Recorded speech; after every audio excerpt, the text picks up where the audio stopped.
Newton's law, Newton के गति के नियम। प्रथम नियम जिसे हम जड़त्व का नियम भी कहते हैं।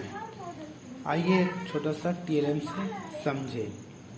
पहला नियम कि एक स्थिर वस्तु स्थिर ही रहेगी तथा एक गतिशील वस्तु गतिशील ही रहेगी जब तक हम उस पर बाह्य बल न लगाएं। जैसे ये गतिशील कर रहा है तो इस पर जब तक हम बल नहीं लगाएंगे ये रुकेगा नहीं, और जो स्थिर है उस पर जब तक बल नहीं लगाएंगे वह स्थिर रहेगा। ये जड़त्व का प्रथम नियम भी कहलाता है। किसी वस्तु पर लगाए बल का मान द्रव्यमान और त्वरण के गुणनफल के बराबर। थर्ड नियम है for every action there is an equal and opposite reaction.